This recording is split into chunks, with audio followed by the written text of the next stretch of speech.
ఉన్న బంగారాన్ని విడిపించి ఆ రోజు ఆన్లైన్ రేటుకే మేము కొంటాం. Sharma gold company. రాశి ఫలాల గురించి ఒక్కసారి నాకు వివరిస్తారా మీరు? మొట్టమొదటిగా ఏ రాశి గురించి చెప్తారు? తప్పకుండా. ఇప్పుడు ఇది మనకు వచ్చేది 2025 ఆంగ్ల సంవత్సరాది. ఓకే. అంటే కొంతమంది విమర్శించారు 24 కదా, 24 25 అదే 25 ఆంగ్ల సంవత్సరాది. అంటే మనం ఇంగ్లీష్ క్యాలెండర్ అంటే 25లో వచ్చేది 25 ఆంగ్ల 25 కదా, జనవరి 1 25. ఓకే. జనరల్ గా మనము అంటే మరి మీరు ఉగాది నుండి ఎందుకు చెప్పట్లేదు అంటే చాలా మంది ఉగాది వరకు కూడా ఆగట్లేదు, జనవరి 1 కూడా ఆగట్లేదు, డిసెంబర్ నుండి నవంబర్ నుండి అడుగుతా ఉన్నారు అందరూ. ఓకే. ఇప్పుడు క్లయింటెల్ నన్ను అడిగేవాళ్ళు ఏంటంటే గురూజీ ఇప్పుడే చెప్పేసేయండి మాకు, మేము జాగ్రత్తలు తీసుకుంటామని చెప్పి అడుగుతా ఉన్నారు.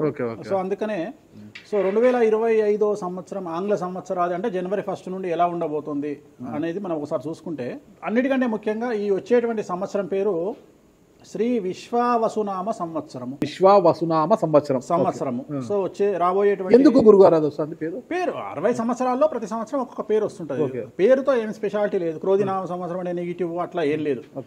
సంవత్సరాల్లో దీని పేరు విశ్వావసునామ సంవత్సరం. సో ఈ సంవత్సరానికి అధిపతి రాజు కాబట్టి, రవి కాబట్టి రాజు.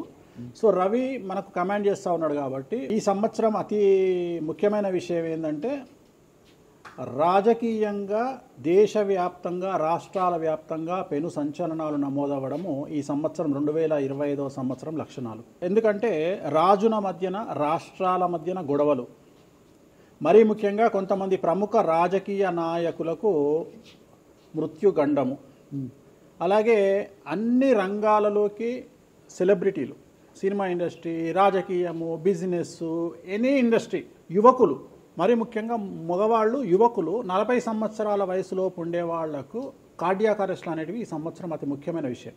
ఎందుకంటే ఆల్రెడీ మనం చూస్తున్నాం ఇప్పటికే, కానీ వాటి తీవ్రత పెరిగే అవకాశం ఉంది. కారణం ఏంటంటే రవి కమాండ్ చేస్తూ ఉన్నాడు కాబట్టి. రవి అంటే చర్మము, హార్ట్, కళ్ళు, ఎముకలు. సో కరోనా లాంటి అంత పెద్దది కాకపోయినా ఒక సమస్య, ఒక వైరస్ మళ్ళీ ప్రపంచాన్ని బాధించే అవకాశం ఉంది.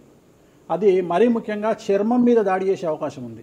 అంటే చర్మానికి సంబంధించినటువంటి ఒక సమస్యల బారిన పడి ఈ సంవత్సరము జనాలు వైరస్ బారిన పడే అవకాశం ఉంది మరీ ముఖ్యంగా.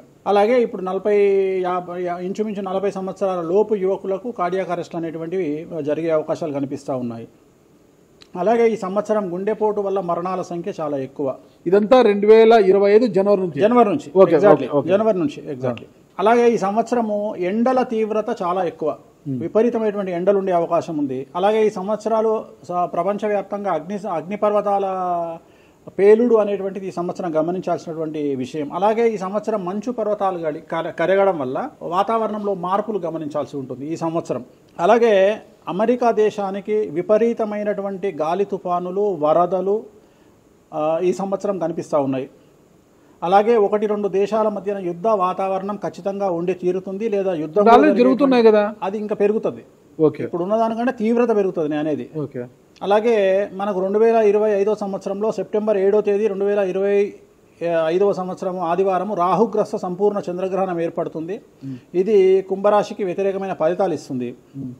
అలాగే వచ్చే సంవత్సరం అంటే 2025 సంవత్సరంలో మే 9వ తేదీ నుండి సరస్వతి నదికి పుష్కరాలు అనేటువంటివి ఏర్పడతా ఉన్నాయి.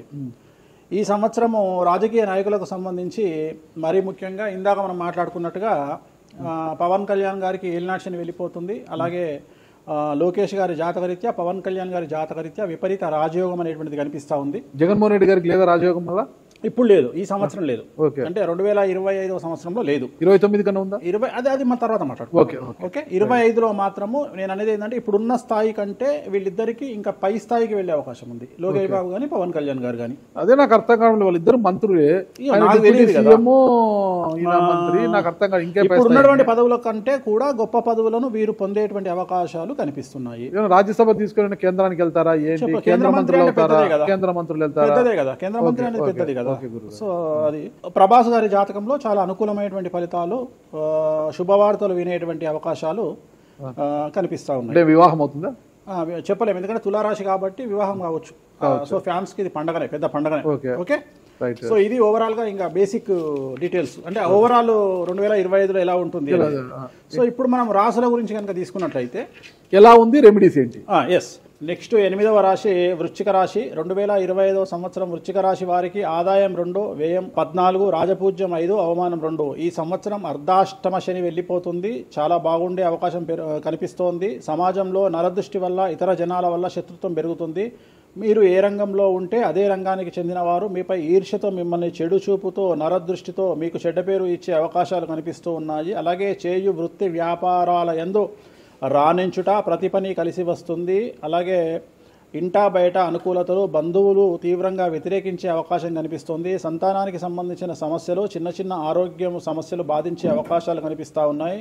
మీడియా మరియు సినిమా పరిశ్రమ వారికి, రాజకీయ రంగంలో ఉండేవారికి, న్యాయవాద వృత్తిలో ఉండేవారికి చాలా చాలా అనుకూలంగా ఉంటుంది. గవర్నమెంట్ ఉద్యోగస్తులకు డిపార్ట్మెంట్ల పరంగా, ఇన్కమ్ ట్యాక్స్ల పరంగా, జిఎస్టీల పరంగా ఇబ్బందులు ఎదుర్కొనే అవకాశాలు కనిపిస్తున్నాయి. ఈ సంవత్సరము వీరికి ఎటువంటి దోష నివారణలు అవసరం లేదు. అన్నీ మీరు 12 రాశుల గురించి చెప్పారు గురుగారు. అట్లా ఎక్కువగా ఒక పూజ మాత్రం ఎక్కువగా చెప్పారు, చాలా మంది కూడా చెప్పారు. తిరునల్లార్ శనీశ్వర ఆలయం, శని ఎఫెక్ట్.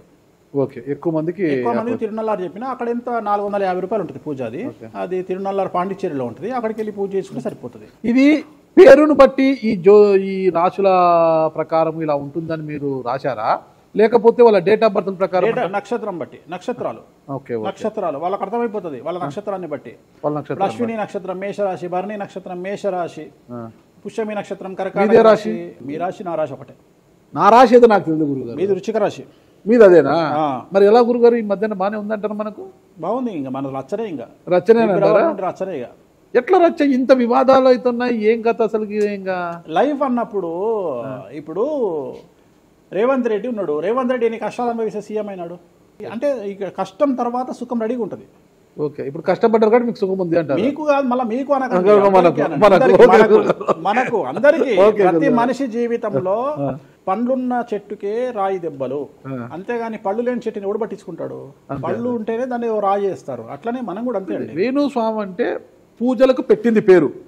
పెద్ద పెద్ద రాజకీయ నాయకులకు, ముఖ్యమంత్రులకు, కేంద్ర మంత్రులకు, పెద్ద పెద్ద వాళ్ళకు కూడా, ఇక్కడ కాదు మీరు అబ్రాడ్స్ కూడా వెళ్ళి పూజలు చేసి వస్తున్నారు. చాలా కాస్ట్లీ స్వామి, చాలా గొప్ప పూజలు చేస్తుంటారు, అంత పవర్ఫుల్ పూజలు. అంటే ఇప్పుడు మీరు చేస్తున్న పూజల మహిమ వల్లనే మీ మీద ఇన్ని వివాదాలు వచ్చినా కూడా మీరు బయటపడగలుగుతున్నారు. 100% పర్ఫెక్ట్. ఇక దానికి ఆన్సరే లేదు. ఇక ఇప్పుడు మనం కొట్లాడాలంటే 10 రకాలు ఉంటాయి. మనం కొట్లాడతలేము. అందుకనే మనం ఒకటే, మన పూజల్ని మనం నమ్ముకుంటున్నాం అంతే, అమ్మవారిని నమ్ముకుంటున్నాం.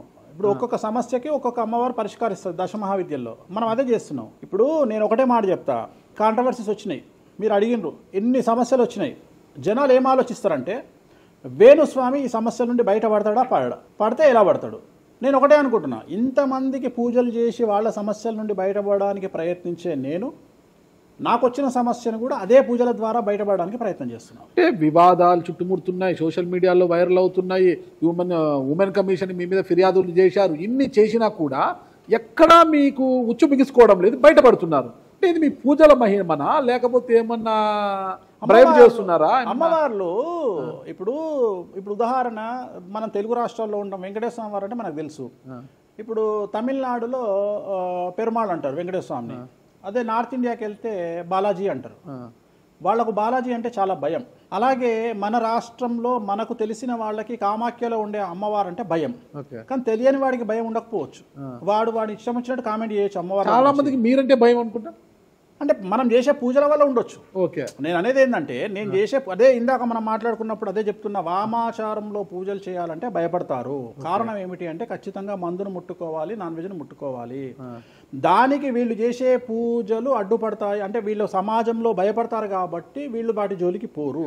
తాంత్రిక పూజలు లాగా ఉంటాయి మీరు చేసే. తాంత్రిక తంత్ర మార్గం అంటారు దాన్ని. శ్రీకాళహస్తిలో కాదు శ్రీకాళహస్తిలో రావుకేతు పూజ చేయించుకున్నారు కదా, తాంత్రిక పూజలే అది. నిమ్మకాయ పెడితే తంత్రమే, గుర్తుపెట్టుకోండి. నిమ్మకాయ ఎక్కడ పెట్టినా తంత్రమే. మిమ్మల్ని కాపాడుతోంది మీరు చేస్తున్న పూజల మహిమే. అంతే అంతే అంతే, వాళ్ళే చూసుకుంటారు. నేను అనే పాయింట్ ఏంటంటే, నేను ఒకటే చెప్తున్నానండి, తప్పు చేస్తే నన్ను అమ్మవారు సర్వనాశనం చేస్తుంది. ఓకే, అమ్మవారిని విమర్శిస్తే వాళ్ళ సంగతి అమ్మవారు చూసుకుంటది. అంతేనా? అంతే. ఇక నాకు అవసరం, నేను కొట్లాడను, చెయ్యను, నాకు అనవసరం. నాకు లొల్లే వద్దు. నాకు, నేను దేవుళ్ళని నమ్ముకున్నా, నా పని అదే. నాకు హిమాచల్ ప్రదేశ్ కామాఖ్య కాకపోతే, బాగాలముఖి కాకపోతే, తారాపీఠ పోతే, ఇప్పుడు మన తారాపీఠ పోయి వచ్చిన. చాలా మందికి తెలియదు, తారాపీఠ అని కలకత్తా నుండి 300 కిలోమీటర్లు ఉంటుంది. మీరు కావాలంటే గూగుల్ చేయొచ్చు. తారాపీఠ అని అమ్మవారండి. ప్రతిరోజు శ్మశానంలో ఉంటుంది అమ్మవారు, ఒరిజినల్ శ్మశానంలో ఉంటుంది. ప్రతిరోజు అమ్మవారికి ప్రసాదం అంటే డెడ్ బాడీ దహనం అయినాకనే అమ్మవారికి నైవేద్యం పెడతారు. అంత పెద్ద ప్రసిద్ధమైనటువంటి దేవాలయం. అమ్మవారు శివుడికి పాలిస్తూ ఉంటుంది, తారాపీఠ అంటుంది దాన్ని, శ్మశానంలో ఉంటుంది. ఆమె జనరల్గా ఎవరైనా సరే ఎందుకు పూజ చేస్తారు ఆమె అంటే, జీవితంలో మనం వెళ్తూ ఉన్న సందర్భంలో సడన్గా స్టక్ అయినామనుకోండి, బౌన్స్ బ్యాక్ అవ్వడానికి పనిచేస్తుంది. అంటే ఉదాహరణ, ఒక ముఖ్యమంత్రి స్థాయి వ్యక్తి ఓడిపోయినప్పుడు, ఒక మంత్రి పోయినప్పుడు, ఒక ఐఏఎస్ సడన్గా తన జాబ్లో డిస్టర్బెన్స్ వచ్చినప్పుడు, ఐపీఎస్ డిస్టర్బెన్స్ వచ్చినప్పుడు ఈ పూజ కనుక అమ్మవారిని దర్శించుకుంటే ఒక్కసారి మళ్ళీ వాళ్ళు బౌన్స్ బ్యాక్ అవుతారు. అంటే బిగ్ బ్యాంగ్ థియరీ అనేది అక్కడ పనిచేస్తుంది. మనం మళ్ళీ ఒకసారి బౌన్స్ బ్యాక్ అయ్యి ముందుకు దూకడానికి అమ్మవారు పనిచేస్తుంది. నేను సజెస్ట్ చేస్తుంటాను చాలామందికి, వ్యాపారంలో స్టక్ అయినప్పుడు, లేకపోతే ఉద్యోగంలో స్టక్ అయినప్పుడు, అట్లా స్టక్ అయినప్పుడు అయితే మీ తారాపీఠ వెళ్ళి దర్శనం చేయించుకోండి. అక్కడ దర్శనమే, పూజలు ఉండవు, జస్ట్ దర్శనమే. అమ్మవారికి పోయి దండం పెట్టుకొని వస్తే చాలు, ఒక్కసారి మళ్ళీ వాళ్ళు బౌన్స్ బ్యాక్ అవుతారు. ఒక్కటే ఒక పాయింట్కి నాకు ఆన్సర్ చెప్పి ముగించేసా, చాలా కాలాతీతమైంది. చివరికి ఇరికిస్తున్నారా ఇది? లేదు ఏం లేదు. ఇప్పుడు ఏపీలో అంటే గత ప్రభుత్వ హయాంలో, వైసీపీ హయాంలో వీళ్ళ మీద కేసులు పెట్టారు. ఇప్పుడు వీళ్ళ అధికారులు వీళ్ళ మీద కేసులు పెడుతున్నారు కదా.